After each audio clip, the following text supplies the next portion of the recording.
Good morning. Welcome to everyone here and everybody online as well. We're going to have a scripture reading from the book of Ecclesiastes. We're going to look at chapter 8 and verse 1. So Ecclesiastes chapter 8 and verse 1.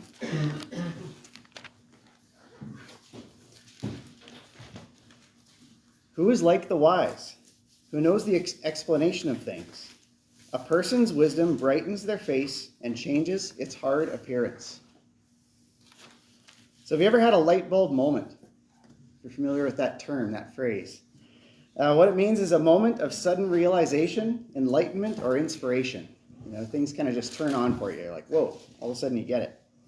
When I think of that, I think back to my university days, even though I'm still in university now. But when I look back to those times, I'm trying to think and learn about these, difficult concepts and trying to figure out what they're trying to say in these books, these things that I have to learn. I got to write a test next week or finish an assignment.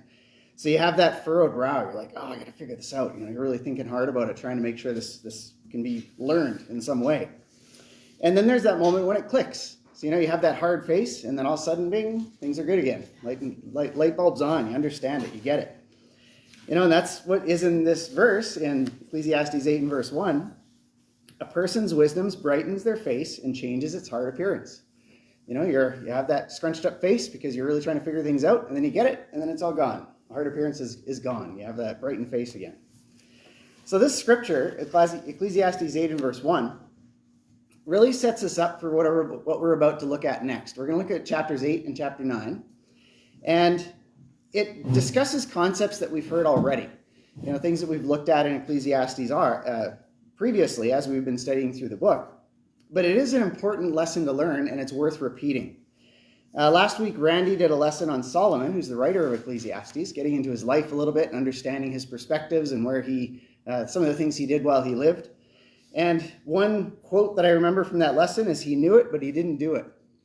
He's a wise man, blessed with wisdom by God, and he understood all of these things. He even wrote Ecclesiastes, wrote much of Proverbs. He knew the concepts, but he still didn't carry through those concepts sometimes. There's points in his life, and, big points in his life where he failed. He knew it, but he didn't do it. And maybe that's why we see some repetition of the concepts in this book. He's trying to get us to have that light bulb moment where we finally get it and we understand it, because he obviously didn't get it at times. He might have understood it, but he still didn't do it.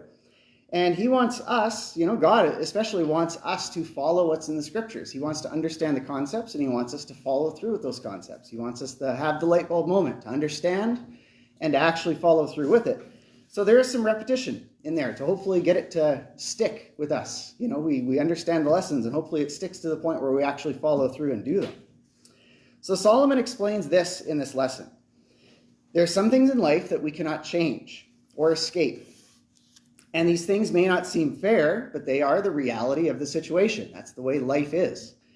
All through the book, it's things under the sun, things while they're on this earth. These things do happen. But there is a solution to living with these things. And again, hopefully this is our light bulb moment.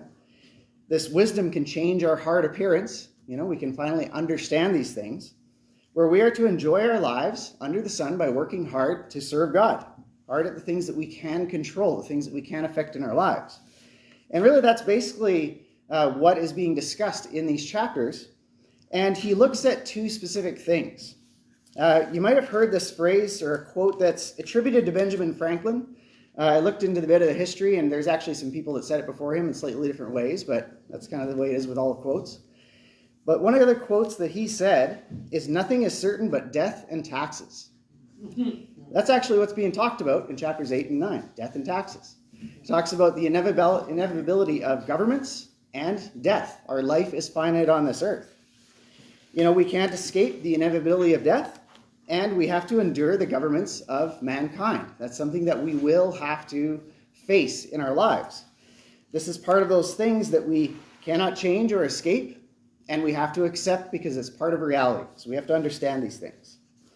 And wisdom can help us endure these things that are inevitable, that we cannot change or cannot escape. So if we go to Ecclesiastes 8, and we go on to the next verse, after verse 1 is verse 2, and he starts talking about enduring the governments of mankind. enduring the governments that we are going to face.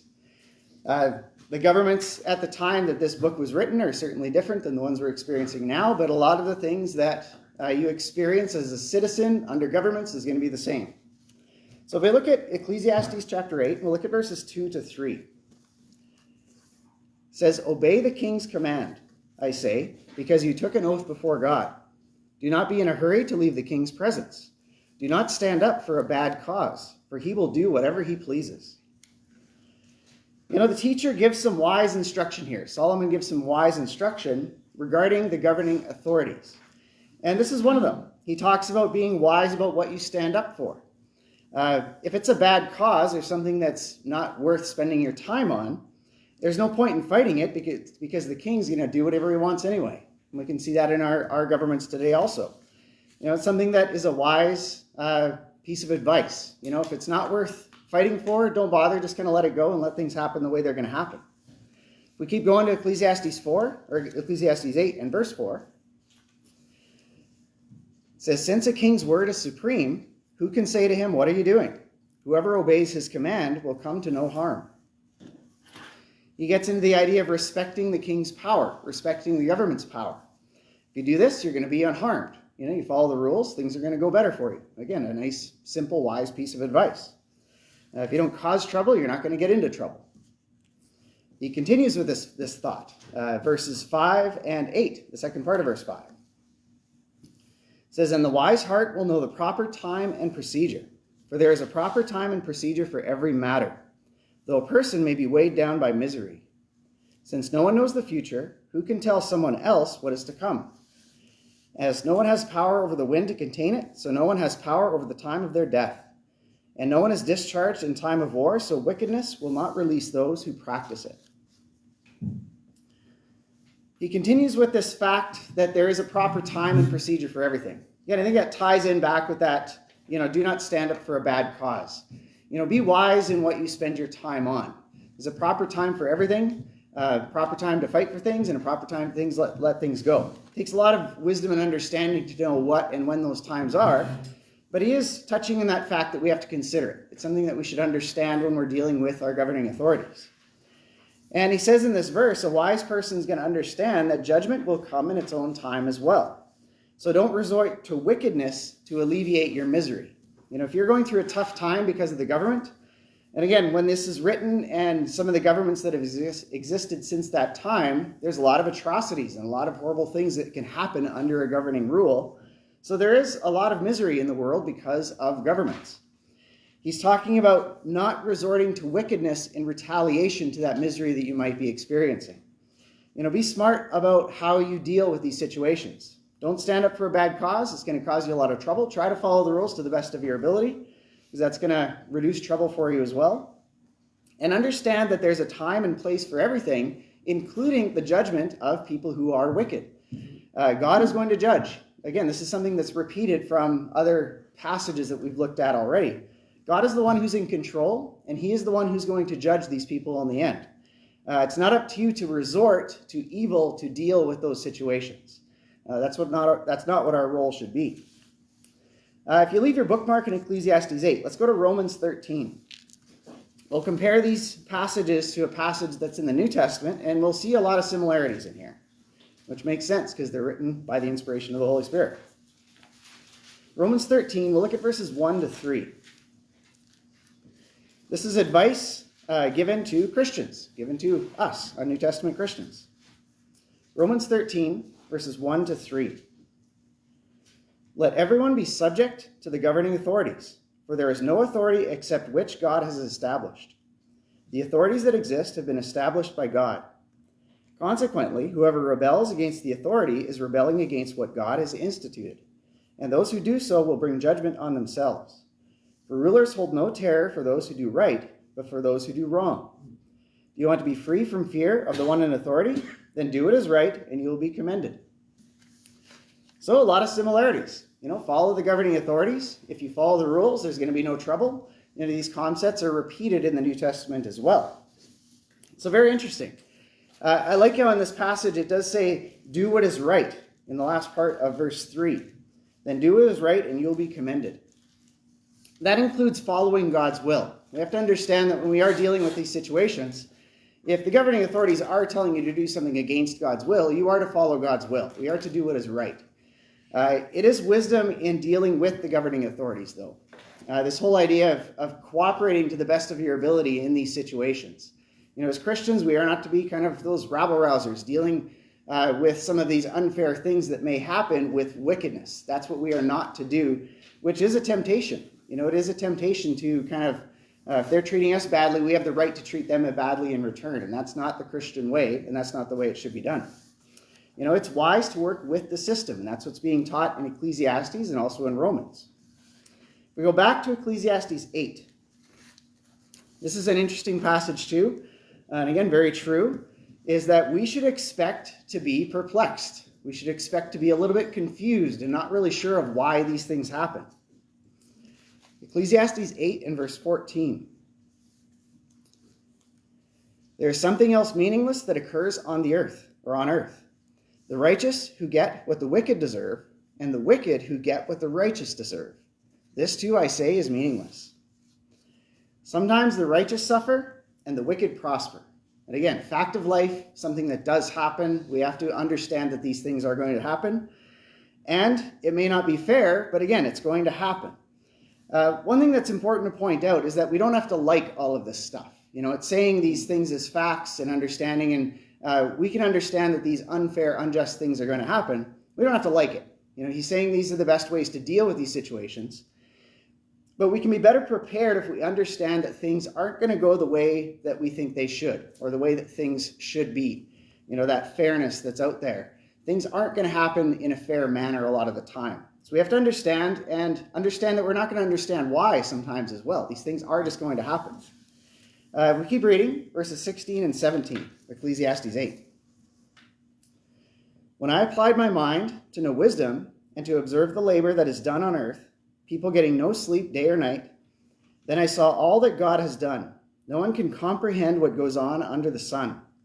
Despite all their efforts to search it out, no one can discover its meaning. Even if the wise claim they know, they cannot really comprehend it. You look at these injustices in the world and you wonder how they could happen. How could these things happen in the world? You just don't understand it.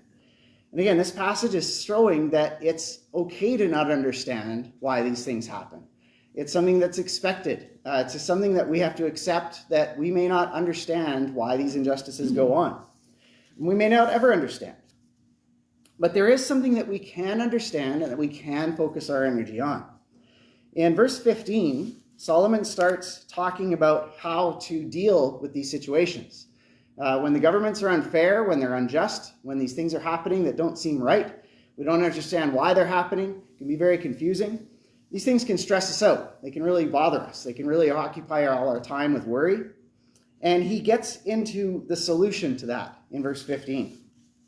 So if we look at verse 15, it says, So I commend the enjoyment of life, because there is nothing better for a person under the sun than to eat and drink and be glad. Then joy will accompany them in their toil, all the days of the life God has given them under the sun. This is the advice that's given throughout the book. He talks over and over again about things being meaningless, things being vanity, things under the sun, things on this earth are just occurring and happening. They may not be fair. They may not be just. These things that we don't understand. And he gets back to this concept again, which hopefully is a light bulb moment for people. These things can stress us out, give us that furrowed brow. And hopefully this wisdom can brighten that hard appearance to understand that we can control certain things in our life. Governments are always going to be there, and they might be bad. And it's unwise to spend all your time fretting about them. You may not understand why things are the way they are, but you should work on the things that you can control. Work on those things that are in that sphere of influence that you can actually influence, which may include communicating with the government, during the proper channels to influence change as you see fit. We can, in our method of government that we have, we can write our MLAs, we can do those sorts of things. We can even protest and do things peacefully in a nice, proper way. But we do have to do it according to the qualities a Christian should have. It's unwise to get all stressed out about these things that you cannot control. control the things that you can control, and enjoy your life. There's nothing better for a person under the sun than to eat and drink and be glad.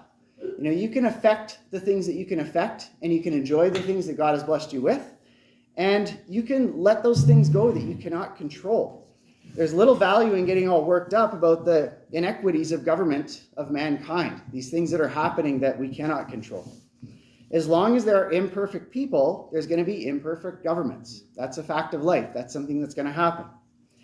Focus on serving God in your immediate surroundings and enjoy the blessings, knowing that they do come from God, enjoying that these blessings are blessed to you from God, and you can enjoy life. You can let those things go that you can't control and really affect the things that you can control. It's better to simply obey the laws, do good, trust in God, and enjoy the fruits of your labor. Enjoy the fruits of the things that God has blessed you with. So we talked about death and taxes being a certainty, something you cannot avoid. We've just talked about taxes. We talked about governments. Now we're on to death. Another happy point to discuss. Chapter 9. We look at verses 1 to 3. He's talking in this passage that death is inevitable. That death is going to happen to everyone. So Ecclesiastes 9, verses 1 to 3. So I reflected on all this and concluded that the righteous and the wise and what they do are in God's hands. But no one knows whether love or hate awaits them. All share a common destiny, the righteous and the wicked, the good and the bad, the clean and the unclean, those who offer sacrifices and those who do not. As it is with the good, so with the sinful. As it is with those who take oaths, so with those who are afraid to take them. This is the evil in everything that happens under the sun. The same destiny overtakes all. The hearts of people, moreover, are full of evil, and there is madness in their hearts where they live, and afterward they join the dead. Common destiny is joining the dead. You can't escape anything except for death and taxes, and this is the death part. No matter what your situation, your beliefs, your actions, whatever you do, this is the same fate that everybody's going to experience. If we go and keep reading, though, it seems kind of a bit of a depressing passage. If we keep reading, though, there's a little bit of hope. If we look at verses 4 to 6 of Ecclesiastes 9. Anyone who is among the living has hope. Even a live dog is better off than a dead lion. For the living know that they will die, but the dead know nothing. They have no further reward, and even their name is forgotten. Their love, their hate, and their jealousy have long since vanished. Never again will they have a part in anything that happens under the sun. Anyone who is among the living has hope. So while we're still here, we have a chance to do something about this. Again, that understanding that we are going to die can hopefully give us enough reflection to understand that we shouldn't waste the time that we have while we're on this earth. After death, there's nothing more that we can do about this. And time is one of the most valuable resources that every single person on this earth has access to. We may not have money or riches or opportunity or certain things. Everybody has time, and everybody has a choice on how to spend their time. And that's what's being talked about in this passage, is that we do have hope as long as we're among the living. We do have hope if we are here and we have the chance to do something about it. If we go to verse 11, this is another passage that talks again about this idea of expecting the unexpected. As we live our lives, we can expect things that we don't expect. Verse 11 of chapter 9. I have seen something else under the sun. The race is not to the swift, nor the battle to the strong, nor does food come to the wise, or wealth to the brilliant, or favor to the learned. But time and chance happen to them all. Interesting passage. Time and chance happen to them all. Again, we're all susceptible to time passing. Time passes for everyone. We can't stop it. And chance happens to all. Things happen that are kind of out of the blue, that happen to any of us and all of us. Being swift and strong does not mean that you will always win. That's talked in this passage. Being wise and skillful does not always ensure that you're going to be fed or going to be rich. These things don't immediately happen if you have these things. Again, time and chance happens to them all. You may be wise and skillful, but you might not have the wealth that you would think accompanies that. These things just happen in life that we have no control over. We go to verse 12. Goes back to this idea of death does sometimes come unexpectedly. So verse 12 of chapter 9. Moreover, no one knows when their hour will come. As fish are caught in a cruel net, or birds taken in a snare, so people are trapped by evil times that fall unexpectedly upon them. No one knows when their hour will come. We won't know, or we don't know what the future may hold. Time and chance happens to us all, which again reinforces that idea of taking advantage of the time that we have right now at the present. Make the most out of this time that you have on this earth. Again, keep your bookmarks in Ecclesiastes 9. Let's go to Ephesians chapter 5. A little bit of New Testament teaching that ties in with the same concept of taking advantage of the time that we have while we are living. Ephesians 5, and we'll look at verses 15 to 17. So Ephesians chapter 5, starting at verse 15. Be very careful then how you live, not as unwise, but as wise, making the most of every opportunity, because the days are evil. Therefore do not be foolish, but understand what the Lord's will is. Be careful then how you live, not as unwise, but as wise. Now is the chance to live life to the full. Now is the chance to take advantage of the time that you've been blessed with to learn about God, to be wise. Understand what the Lord's will is. Take advantage of the resources that we have, time being one of them. In our society, we have the scriptures in this nice, complete Bible that you can access by paper, actual book. I often go online and use, my online version because it's easier to search. That kind of thing. We have these resources that we can access to learn what God's will is. Our time is limited, so we must do our best to live it with wisdom, making the most out of every opportunity that we have. And we have to learn what God's will is. That's what we need to focus on. If you go to back to Ecclesiastes 9, this goes along with this idea of understanding what the Lord's will is. Solomon, or the teacher or the preacher in Ecclesiastes, reflects on how wisdom is something that's very valuable. We saw in Ephesians that being wise, it says in verse 17 that we just read, therefore do not be foolish, but understand what the Lord's will is. Being wise is understanding what the Lord's will is. In Ecclesiastes 9, Solomon is talking about the value of that wisdom. Ecclesiastes 9, verses 13 to 18. So starting in verse 13. I also saw under the sun this example of wisdom that greatly impressed me.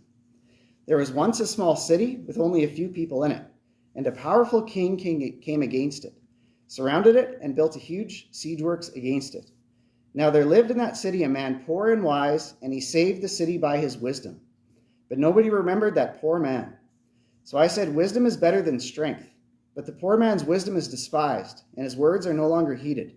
The quiet words of the wise are more to be heeded than the shouts of a ruler of fools. Wisdom is better than weapons of war, but one sinner destroys much good. So this passage fascinates me just in the aspect of history. This is a real world example that Solomon witnessed, and just gets me thinking to really know. I would really love to know the details of the situation. He doesn't expand on what actually happened here, but it'd be fascinating to know what this poor wise man said or did to save his city from this king that was surrounding them. But he doesn't tell us. He just says that it happened, and it did happen. And the point is that wisdom is more valuable than physical power. You can accomplish a lot of things by force, and a lot of things are accomplished by force. But in the end, wisdom is the thing that is more powerful in this situation. This is a real-world example that Solomon saw, and he saw it in action about how wisdom overcame the strength and the powerful. And that is something that we have the ability to do as well, is to use God's wisdom in our lives, to be powerful, to impact other people's lives, to impact our community that's around us, to impact ourselves and help us obtain that gift of salvation that all people have the opportunity to accept. We have the ability to use God's wisdom too. It may not result in fame or fortune. This poor man was wise, but he was despised.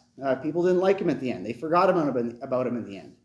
And the same as us. We might live a nice full life, full of doing what God wants and using God's wisdom to the best of our ability, and we might not be remembered after we pass away. But that's not the reason that we're doing it. We're doing it to serve God.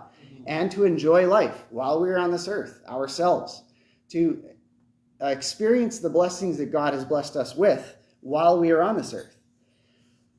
We can have that hard appearance, that furrowed brow about that situation that we're faced with. A lot of people do worry about death. They think about death often, and they're scared of it happening. But with God, we don't have to be worried about death. We can understand that we are going to go to a better place after this. So again, you might have that hard furrowed brow, that hard appearance, but then the light bulb comes on. You understand that I just have to follow God and accept the gift that he's given to us, and that fear can go away. You can have that light appearance after the light bulb comes on. Like taxes, death is inevitable. We can't control it, so let the concern and worry about that go. Follow the advice of the teacher that he provides as we keep reading. We're going to jump back, actually, a couple of verses to verse 7 of chapter 9. But we have the same advice here dealing with death as we did dealing with the governments. Death being inevitable, we should still enjoy life. Ecclesiastes 9, verses 7 to 10. It says, "Go, eat your food with gladness, and drink your wine with a joyful heart, for God has already approved what you do. Always be clothed in white, and always anoint your head with oil. Enjoy life with your wife, whom you love, all the days of this meaningless life that God has given you under the sun. All your meaningless days. For this is your lot in life, in your toils, and into your toilsome labor under the sun. Whatever your hand finds to do, do it with all your might. For in the realm of the dead where you are going, there is neither working, nor planning, nor knowledge, nor wisdom." Enjoying life in this passage is qualified by the understanding that we're living the life as wise. We're following what God wants us to do. When we do that, and we live according to God's will, we can live joyfully on this earth. We can make the most of our time that we have. Again, he's using this example of death as being wise and understanding that this life is going to end. We can go through our lives just kind of not thinking about it and just kind of going through our routines, over and over and over again. I'm discovering as I get older and older that it just seems like, well, where'd my life go? You look back and you're like, where'd all those years go? Especially when the kids get bigger and older. You're like, weren't you really small just like last week? But these things just move along and go and go and go because we get busy with our lives. We get busy with the things that we're doing. If you understand that we cannot escape death, it can come at any time. It's something that we have to be aware of and understand. That is hopefully going to motivate us to make the most out of every opportunity that we have while we're on this earth. This lot in our life and our toilsome labor under the sun. This is our lot in life, is to spend our time on this earth doing the things that we should be doing, and we should enjoy it. We should take enjoyment out of those little things that we do day to day. It may not be considered important by society if you're doing these small little things that are maybe helping other people or helping yourself or working hard at your job, but that is something that is going to bring you joy, and you should enjoy it. That's something that God has blessed you with. When we do this, we can hopefully have that light bulb moment to understand that we shouldn't have that furrowed brow. We shouldn't be all stressed out about these unfair things that are happening in the world. And really just enjoy life for what it is. Enjoy those small moments that you have day to day with the people that you love. If we go to Philippians chapter 1, look at one last passage from the New Testament. This is one, again, that gives us instruction as we live our life. We are to live it to the best of our ability. Philippians 1, verses 27 to 28. So Philippians 1, starting in verse 27. "Whatever happens, conduct yourselves in a manner worthy of the gospel of Christ. Then, whether I come and see you or only hear about you in my absence, I will know that you stand firm in the one Spirit, striving together as one for the faith of the gospel, without being frightened in any way by those who oppose you. This is a sign to them that they will be destroyed and that you will be saved, and that by God." I like the first part of verse 27. Whatever happens, conduct yourselves in a manner worthy of the gospel of Christ. Death is unavoidable. Being under governments is unavoidable. These things are going to be unfair. They're going to happen that are going to seem unfair to us. We're not going to understand what's going on. But our time is limited, and now is the time to act with this unlimited time that we have. Live life to enjoy following God's wisdom. following what God presents to us in the New Testament. This is what you can control, and when you do it, you can enjoy life. This will be your reward in this life right now. You can have peace on this earth. You can understand or you can enjoy the things that you are experiencing. Your hobbies, your family, the job that you're working in, the church, serving other people. All of these things that you work at are things that you can enjoy because they are blessings from God as we follow God's will. This is going to be our reward in this life, and it's going to pay off in the life to come as well.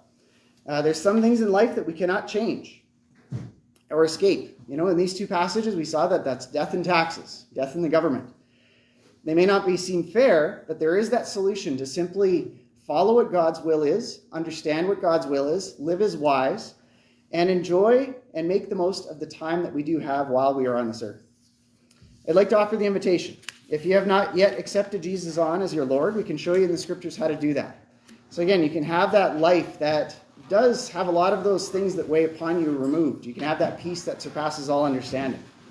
And if you're a Christian that's struggling in any way, please make your needs known, and we would love to help in any way that we can.